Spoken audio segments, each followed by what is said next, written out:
What's up, guys? Welcome to the 18th episode of the Awarenezzz podcast. Today we're here with our guest, Chris Salvesen, Norwegian football player playing at the D1 University in Longwood right now. Thank you very much for being here. How are you, Chris? I'm really good. Nice weather outside and everything, so it's been a good day. How about you? Doing good.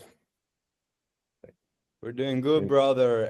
I just wanted to, of course, Matt's talked to you before. For me, it's the first time meeting you, but also for all the viewers, tell us a little bit about how the process of playing football started. Like back in Norway, since a young age, how was this process from the beginning, brother?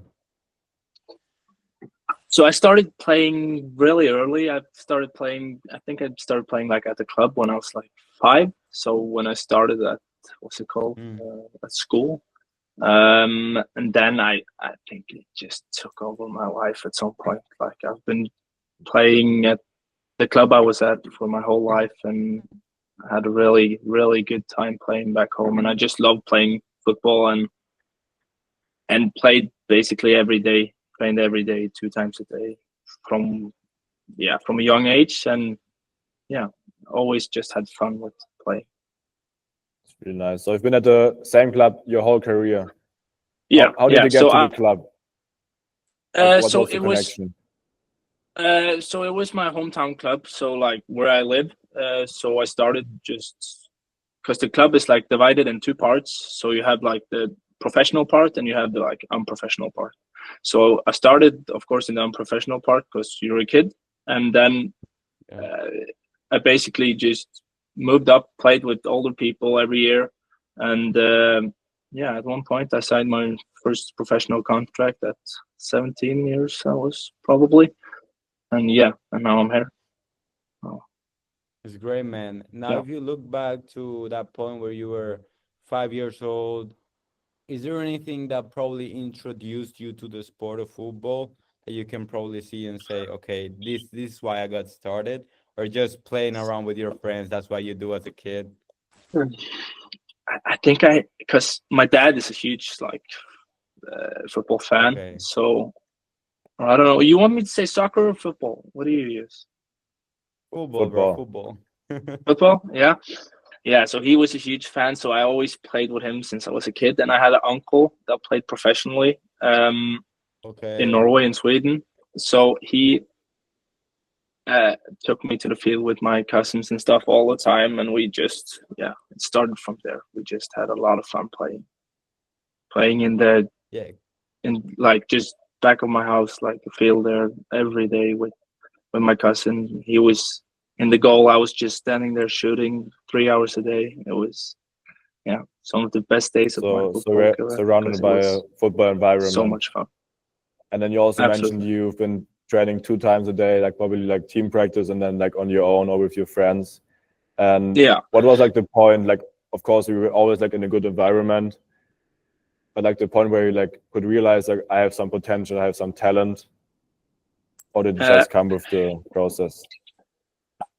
I think by the age of like already at like 7, 8, I realized like this is something that I'm better than the others at. So at that point already, then I started like moving up in age and like playing with people older than me. So the teams I played with were older than me, and from that I think for me it was the feeling that this was something I really enjoyed and something I really like did good. So it was I just kept going, and when I turned 13, I think it was, so in Norway we have like these, how can you say, like state teams, you could probably say, here in the US. So like you have a team from each state. So I got called up to that and became the captain there. And after like half a year later, it was the first national team, like under 14 or something, 15, like what's it called, like just practice, no games, but like we were like 20, 30 people there. And then you realize like I got some potential here, and if I keep going, maybe I can become a pro. But that was my first and only national camp. After that, I was still good, but And yeah, as I said, I signed my first contract at 17. Yeah, had some really good years in Norway, but decided to come over here to get the education and to see the environment here and how football is here. I think also like it's a big step. Like, of course, you knew when you were 7, 8, you had some talent, were better than the other guys. But then with 13, like getting pulled up to the state team, let's call it like this, and also being a captain, just gives you like another like how should I say it? What's the word again? Reinforcement. Reinforcement. Yes, thank you, Camilo. Yeah, of course, yeah. Yeah, brother. And yeah, you mentioned a lot of key, sorry, you mentioned a lot of key stuff there, bro.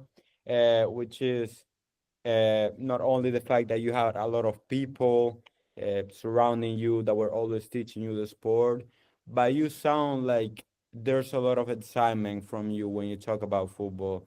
Like it sounds like you enjoy a lot. Is that right, bro? Yeah, you're completely right. Like I've always had fun playing. I think that's like a huge factor. If you want to do good, you gotta have fun while you're playing, because like you're gonna do it. If you're gonna be good, you're gonna do it like 3-4 hours a day, every day, and it's all you're gonna think about. And if you don't have fun while you're doing that, it's never gonna be your thing. I think, because it's too many hours to not have fun. You know, you're gonna choose other things to do. You're gonna go party. You're gonna go drink before a game, because that's more fun. Because that's what you like. You know.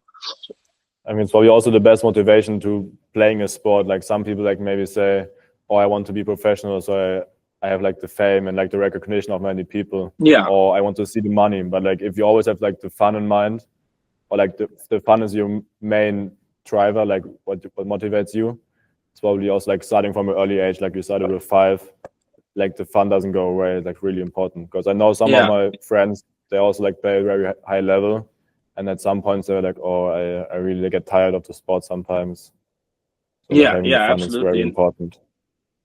Yeah, and I think that was a factor for me in the end in Norway now, because it was 2 years. I signed a 2-year contract, and at the end there, I was promised a lot of things that didn't happen, and like the fun of the whole thing, like because it was a long day every day. I woke up at 8, went to practice at 8:30, and then came home at 3, 4. So like you have a normal day for a working day, and if that starts getting to you, like you're not having as much of fun anymore, and that is many factors to that. Like for me, it was playing time. I didn't feel like the coach saw me, you know, like stuff like that, like really got to my head at one point. And then I was like, yeah, maybe now it's time for a change. I've been in this club since I was a kid, and I've talked, and I had friends here in the US said it was amazing. So yeah, I think that was just like, it was just the right timing, and it was my last chance to go here before I was too old. So yeah, and now I'm here and having fun again with football, so I'm really enjoying it. Love to hear that, bro. Love to hear it. And that was actually a point that I wanted to touch on, because there are like, yeah, football might be the, like for a lot of us, might be the most beautiful thing to do, might be the happiest place to be, the field. But then like every sport comes with some adversity, with some hard problems. How did you like, is there anything that you did maybe to fight through those hard problems and still find a way to have fun? Yeah, so the thing is, when I was 16, I was sick for like 6 or 7 months. So I had like it was a really bad sick, like I don't know how to explain it in English, but like I was really sick. So I couldn't, my doctor said I couldn't like do anything that got my pulse up, because then I was bedlaying for the whole day, and that lasted for about 6 months, and that was a really tough period. And I remember talking to my dad like, I just want to quit now, you know, because everyone is so far ahead now. I'm here, can't train, just laying at home doing nothing. And like that, at that point, football had been my life, you know, like it had been my life. So I didn't know what to do, and I kind of got depressed, but I didn't get like depressed, but I got like really like, fuck, what am I gonna do now? But he was like, it was good advice, and I'm never gonna forget it, because he said like, you can never like give up at the bottom, you know, because I was at my bottom and I didn't know if I could make it. And he said, yeah, you can't give up now. No, tried, and a year later I signed my professional contract. So it was a good moment to get up from that, and like, not saying goodbye when I came here, but like, it was better leaving like professional soccer in Norway at that point than leaving it at the point where I was at my lowest, if you know what I mean. So I'm really happy the way I did it. No, brother, and I actually have to say I had never heard that quote. Like, somebody look at it from that perspective, like you can never quit at the bottom. But if you think about it, it's so true, because that's what like challenges are for. You know, like if you give up at the bottom, you'll never show to yourself, not even to other people, but to yourself, that you're capable of it. And for me, I also can, I mean, I haven't had a like an illness or sickness as you did, but there's been some periods that I've been injured for a year and a half. And I can tell, like, when football is all that you do, like when that's taken from you, that's probably the hardest thing to do, bro. Yeah. I just wanna know how, like, what did you do in order to handle that? Because things that you had a sickness, so you couldn't even like do any other type of activity, like to kind of cope with it. Like, how did you handle that part, bro? No, it was hard. Like that, those 6 months was really hard. But like then after, when I decided, like, okay, I'm gonna try and get back again. Well, Aaron is here as well now. Aaron. Yes, hold on.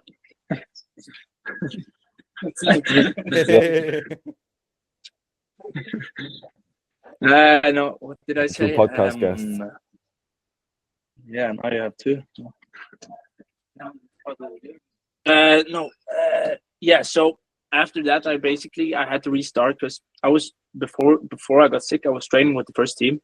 But then after, like, I didn't, and I didn't even like it didn't even start on the second team. So I was really, really far down. So that, like, first couple of months there of like not playing on the second team, I felt like shit, to be honest, because, you know, like when you've been up there and now you're here and the coaches value like really low, it was not good. But like, I just kept training, and I didn't know it, but I felt like I'm gonna get up again. And at one point, I started playing again. I started doing really good, and I had probably the best season of my life, like 2 months later. So it was, and then it was just, I just had to like get through it, and I knew it. I just had to get through those months of my life. Like, it was like a very good story. I think also it just shows again how important it is to have like someone as a role model. Like, I imagine your dad is like one of your role models, and like him telling you in that moment, like, you've been 6 months out. And I think if you're 6 months out, you like kind of lose the sense of like, what are you capable of? But your dad, like, he sees it from the outside. He's been seeing like 10 years of playing. You see like you have potential, you have talent, and then he making sure like you don't lose the belief in yourself. Yeah, absolutely. I mean, he's. No, go ahead. Yeah.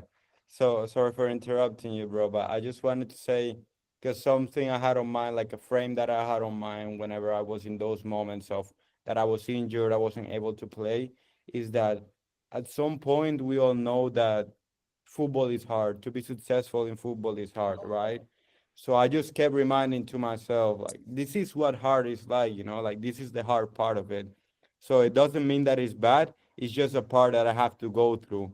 And that just like help me keep going, and kind of like being able to hold on with that situation for some time, and then waiting for the reward afterwards, which is what you got, bro. Yeah, absolutely. I think that's the case in like most of the people that's gonna play like professionally in any parts, or like even at your job. If you're not playing, like, you're gonna have so many ups and downs. And I think like the ones who's gonna be the best in the end, I think it's the ones who has been down there, and they're coming up, and they know what, like, they really know what pain can be like, you know, like they know how to rise up again. I think it's because every footballer is gonna have that down part of their life. Like, they're gonna be there eventually. when you're the person who's injured, you always think like, oh shit, it's like unfair, kind of like the guys are training outside, I'm here, I can't train. But if you also have to remind yourself, like, you're not the only guy who's going to be injured in his career. Like, it happens at some point. Yeah. I think I almost like know friends who play sport, there's no one who's never been injured before. Yeah. And just and then you got to the professional contract, and like some stuff didn't work out as you imagined it would be. And how was like the process like going to America? You talked to some friends that had like some good opinions on that. Yeah, so I got offered like because I came here in January, and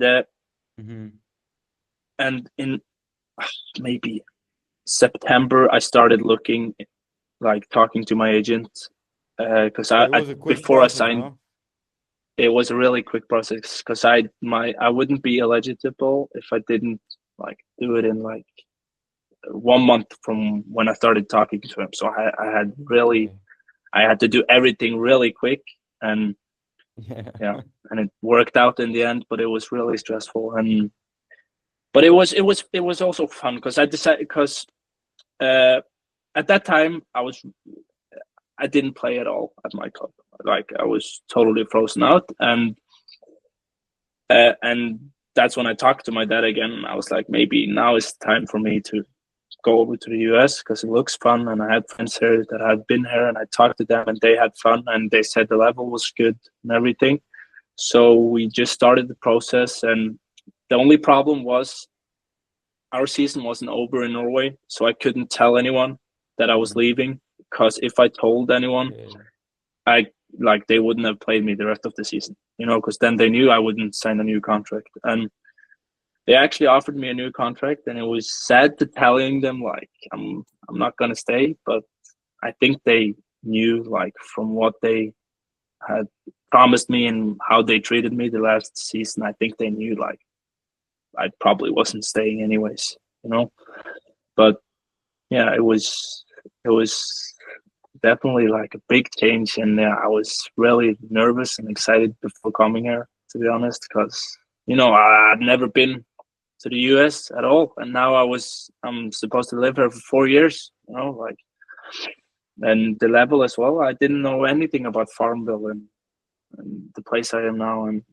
when I first came here, there was nothing, and small little town. So, but no, yeah, that's what I'm saying. It was not what I expected. But so I was a little bit nervous because I searched up like the place and everything and the school. I was a little bit nervous if the team was good or not. But when I came here, talked to the coaches, saw the players, I think we have a really good team. I really think we're gonna do good next year. No, that's great, bro. And there's a lot of stuff to get from it too. Also, bro, the simple idea that you in your mind you were playing at your team in Norway, like in a professional team, you had so many things promised, and now all of a sudden you were gonna go to the US and live there and study a career. Like it's just a complete switch of your mind. I just want to touch on the recruitment process. What was that process like in terms of finding the right university? What things were you looking from? Was Longwood the only offer that you got? How was that process for you, bro? So I really early, like just a few days after I talked to my agent, we basically found a school. So I was going to UC Irvine in California. But then everything was fine. It was the only school I really talked to, like at that moment, because we agreed. Like me and the coach were happy and everything. But then maybe a week later, he called me and said there was a new rule in the NCAA that you could only have a roster of 28 players or something. And they had 30 players on their team, and I had to sign, as I told you, quick, or else I wouldn't be able to come down. And he had to talk to players and make people leave, but he couldn't do it. So then that offer was off, and then it was like, fuck, what do we do now? We don't have much time. and then I had some meetings. I had a meeting with UC Santa Barbara. What's this? I don't remember the two other schools, but yeah, that one. And then it was Longwood and UC Santa Barbara, and that became like a big thing. And then I had one meeting with Yuri, the co-chair, and I just, the way he talked about football was like really European, and it sounded like sounds like a good team, and this sounds like they really have a good project going on. So I was just like, okay, said to my agent, because he was like, we gotta pick now, and I just said, yeah, we go for this. And I've been really positive. How do you say positive? Surprised. Yeah. Coming here, looking at the team and looking at everything, because my expectation wasn't that high. But now that I come here, like, I'm really happy I chose this. Could you also like tell us about the process with Santa Barbara? Because I know you told me when we were together. Like, I think it's good to know for like younger athletes who going through the process as well. But I think you told me like the coach was not really like too crazy interested in you, so like gave you like an odd feeling. Yeah, what did you say now? The Santa Barbara one? Yeah. Yeah. That's true. Yeah, you're right. Yeah, I the thing is, when I talked to Yuri, I really felt that he wanted me to come. You know, I really felt that he really saw me in the team and everything. Talking to Santa Barbara was like totally different. I felt like he was just. It was more of like, you better come here because this is the best. You know, like we don't need you, but you want to come here. Like, and I mean, when you're moving that far away from home and everything, and that's your first like, it's the first thing you realize. Like, I think it's. It was not something for me. I think just as a note for the young, just a note like for the young guys, or like going through or like any guy who's going through the process, like finding a new university. I think having a good connection to the coach is the most important thing. Like, I'm also like transferring next semester, and you don't want to go somewhere where the coach just says like, oh yeah, just come, like we're gonna figure some stuff out. But do you want to have someone who's like interested in you, had did like some research, and also like, can you like show you the path he has for you in the team?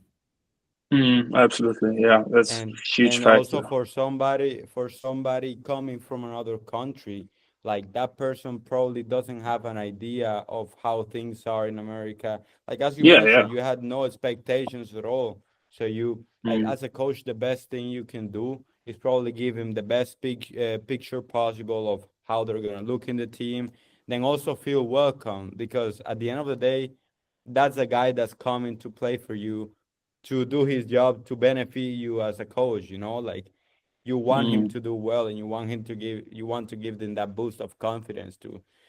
So for a young athlete that wants to go to a college, that's, as Matt said, one of the main factors to look at, like how the coach speak to you, because you have to think that that's the guy that you're gonna play for at least a season. You know? Yeah, I agree totally. And I think also, like, it's easy to pick like a higher rated school because it's just higher rated, than actually picking the right school for you. You know, like, I think that's also like one of the reasons I think coming here was really good for me. Like, just coming into a team where you already felt welcome before you came here was so important for me, because then I felt like, okay, I'm gonna be on this team for probably a long time, and like, the coaches like me, I like the coaches, so that's not a worry, and it helps you. Totally. You arrive with a good frame of mind. Otherwise, like, if you go to another, let's say you went to UC Santa Barbara, like you did it, you probably wouldn't have arrived with the best mindset possible, because you didn't feel that welcome. And what if you don't feel welcome all throughout the season? You're probably not able to develop as well as a player.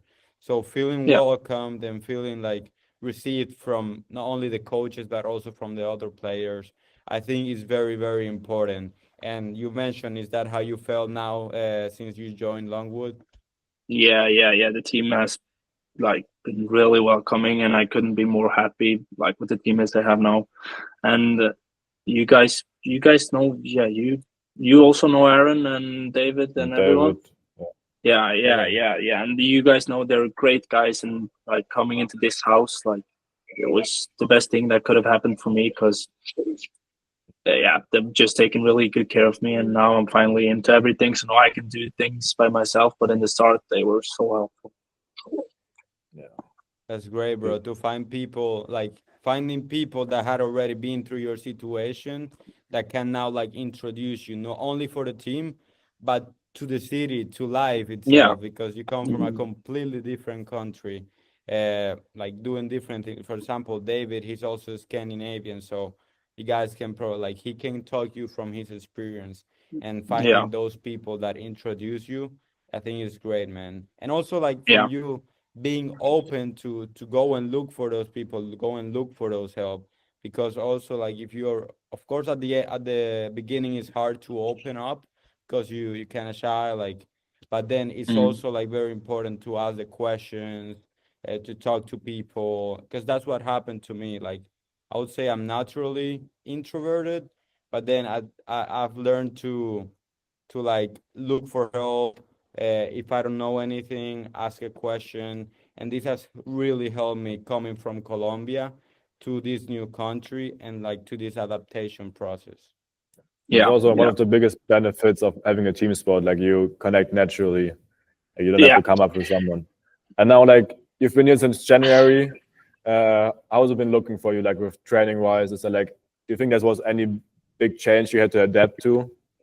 I mean, to be honest, it feels like I'm back at like high school in one way, because the way things are here, like the classes and stuff, is more like high school for me than it's like a university in Europe, and I really like that because especially here we have like small classes and stuff, so like being able to actually know some of the names of the people in your class is nice, and stuff like that. So I really like that. Like changes, I mean, it's a total change of like my everyday life, because as I told you, like it was 8 to 4 or 8 to 2 or however many practices we had back home, and now it's more of the same, but like it's still like school, and then it's practice, you know.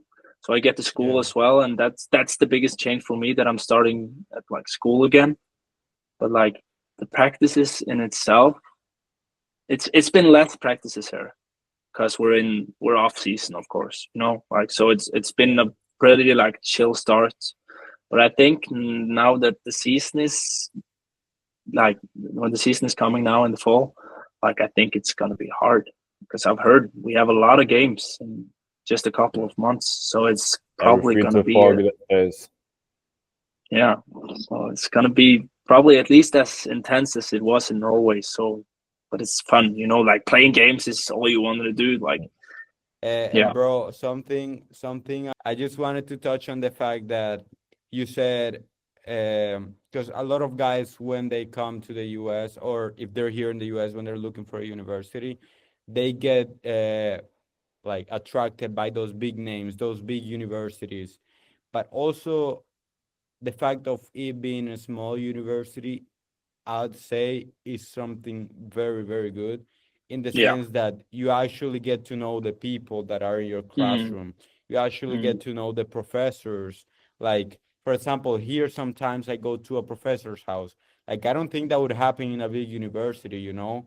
And those are some benefits that some people get from small universities, and that some people don't really necessarily give themselves the opportunity to look into them, just because they're small, but the academic level is very good. And then also it gives you that opportunity to actually connect with the people in your classroom. So I just wanted to point that out, because I think it's something key for guys that want to come to college to know about, right? Yeah, absolutely. I think for me, it was the best to coming to like, especially being my first year, like coming to a small school makes it like you don't feel so small yourself, you know, because if you're a big like 30, 40, 50,000 student schools, like you can get lost. Like there's so many people, you know, like, and you going to these big classes with 300 people sitting there, you don't know anyone, you don't know your teacher, he or she doesn't know you. I think like coming to a small school for my first year here, it's probably the best choice. Yeah. You're just a number in those big ones. Yeah, you are. But I don't think even the professor itself gives the classes. I think they put like the program and they have a lecturer that is probably a graduate student that gives the classes. Yeah. So you get the actual expert in front of you giving you the class in a small school, which is for me is just great. Yeah. I also really like it. Like it's very familiar with everyone. And then you talked about the next season. So, and how do you prepare for the next season? Like, how is your summer looking like? You're gonna go home, or you're gonna stay in America? So I'm going home, and I'm gonna be practicing with my old team, the ones I was saying with before. But I can't play because then I won't be eligible to eligible. There you go. So I can't play. So I'm probably gonna play with the second team, which is third division in Norway, which is pretty okay level. So yeah, but it's gonna be nice coming back in shape. I think it's gonna be important because 2 games a week, you gotta be in shape coming here. We'll need maybe a small rest week before you go back to America. I'm gonna have a rest week. Yeah, I like to take my vacations as well, so I'm gonna have a rest week. But I don't know if I'm gonna do it the last week before I come back or in the middle. But yeah, I'm gonna take some time off as well. Yeah. Something for some of the guys going now to take some note. The good thing about the tree, I mean, it can be good and it can be bad. It depends on how you take it. The fact that it's a 3-month break, like it really gives you time to prepare. And then it also gives you that time to maybe have that little bit of rest that you're mentioning. But then there's also some people that just take it as rest the whole 3 months. And like in 3 months is enough time to like go behind, like other people. That you're a quarter of the year. Yeah, of course. But I think most people know that like you better do your stuff right in the vacation as well. Because we've all been there when we come home from vacation, first practice there, bro.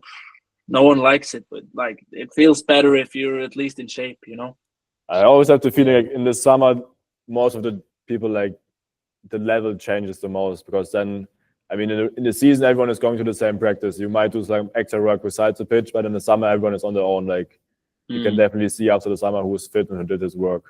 Yeah, absolutely. And I think especially here in the US as well, where there is so much running in the games, like you gotta be in shape when you come back. It's because or else someone else takes your place. Like they don't have time here waiting for you.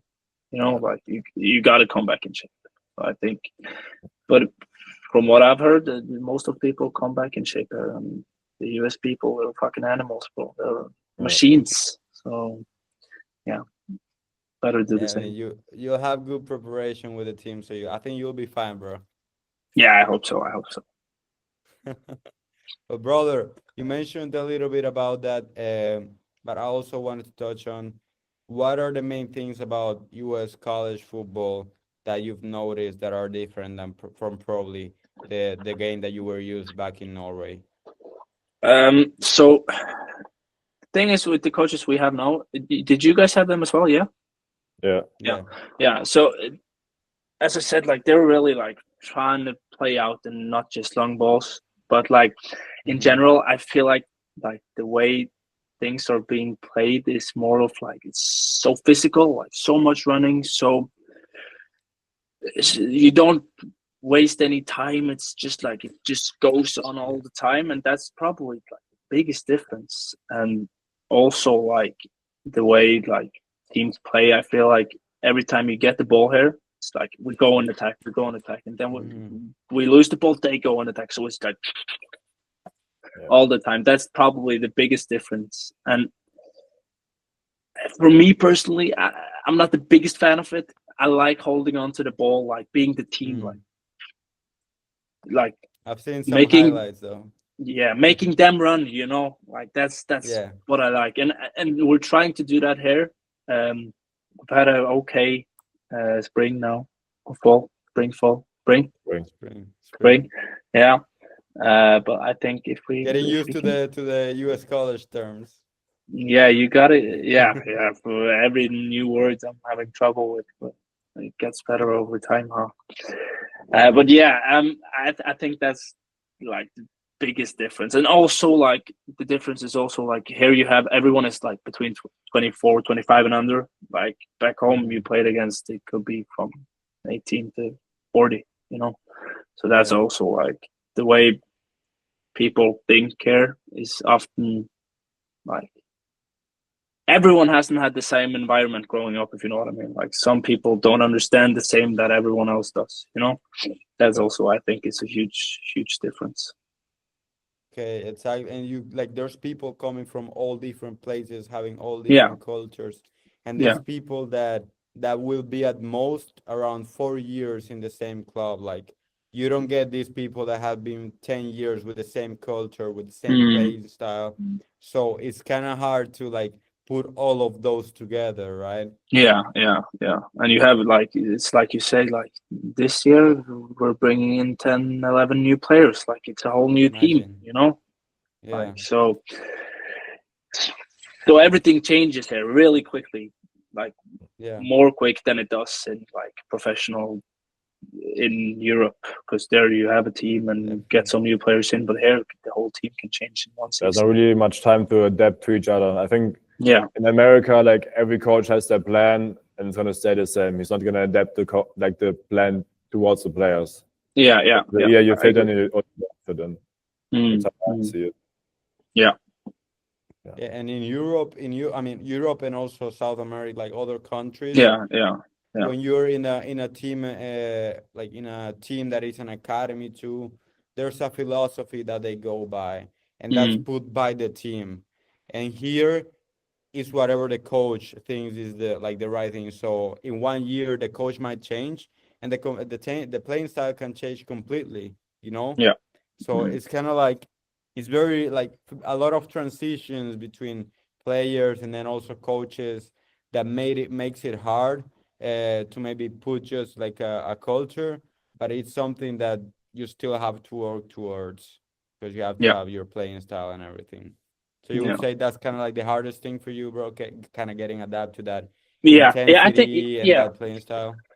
Yeah, for me, the hardest part has actually been that, like, because the formation we played now, it didn't really fit me, you know. But now we've changed because I've always played as like alone as a number 6. So I'm playing there alone. That's my area. You know, I know what to do and I know what the other one should do. But we played like a 4-2-2-2, which so I had a guy beside me there instead of having 2 in front of me.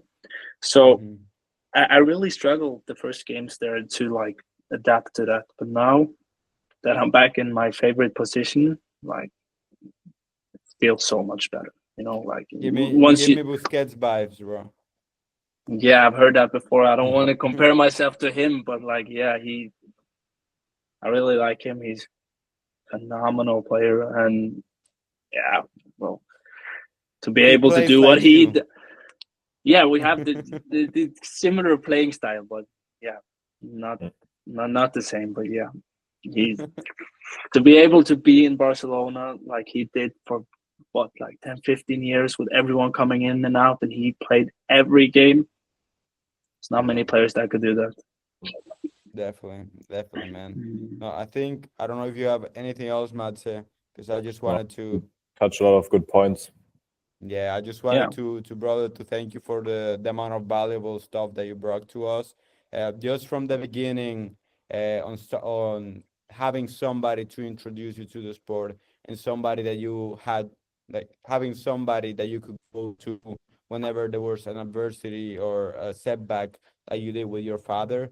You were always talking to them and maybe getting out advice from the outside, a better perspective that what you're feeling, because sometimes you have like this feeling, this thought, then having somebody from the outside that can really talk to you with a clearer mind, I think it's really helpful. Also, the fact that of acknowledging that the sport comes with hard moments, and the fact that you're going through an adversity is not something different, it's not something bad, it's just a part of the game, and that you have to go through it at some point. And you can see like how going through it has given you results. So I think it's something that a lot of the young guys that are watching to this podcast can really take.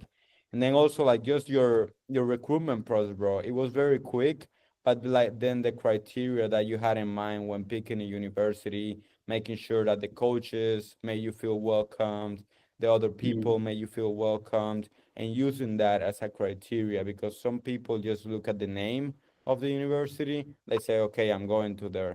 But then actually, like, how do I feel talking to them? So I just wanted to thank you for the amount of value that you brought to us and for really taking the time to talk to us, bro. I think also, thank you. I think you brought a lot of value to us, Chris. Also, like the quote of your dad is gonna stick in my mind. I really like the quote. Yeah. And also, I think it's very, like, it shows a lot of, like, it should be respected. Like the move you did after 2 years, not getting the playing time.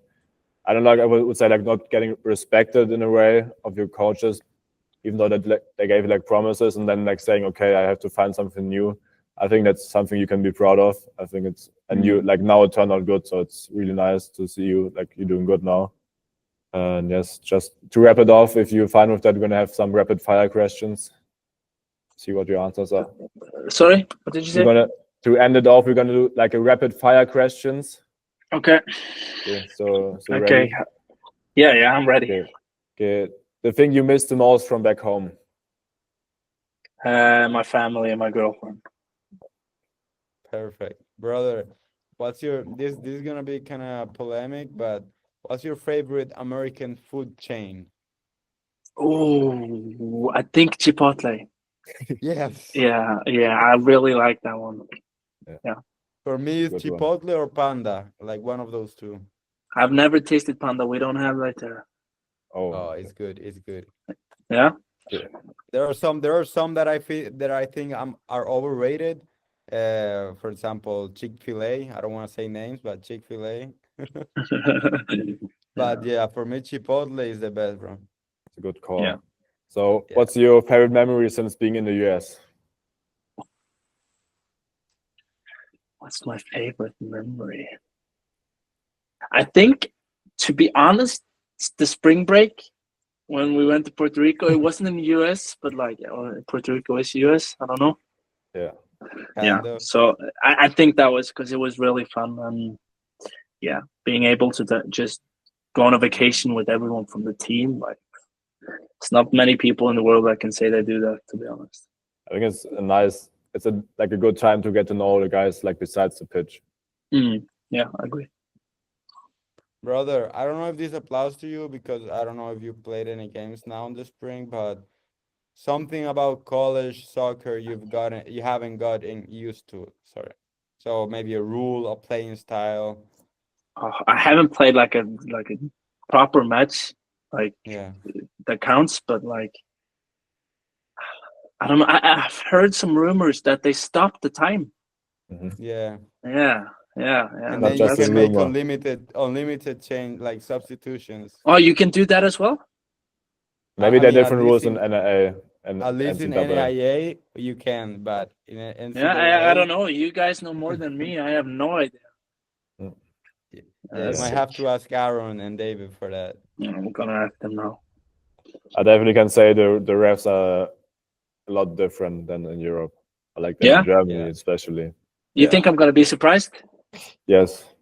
Yeah. And pissed. Yeah.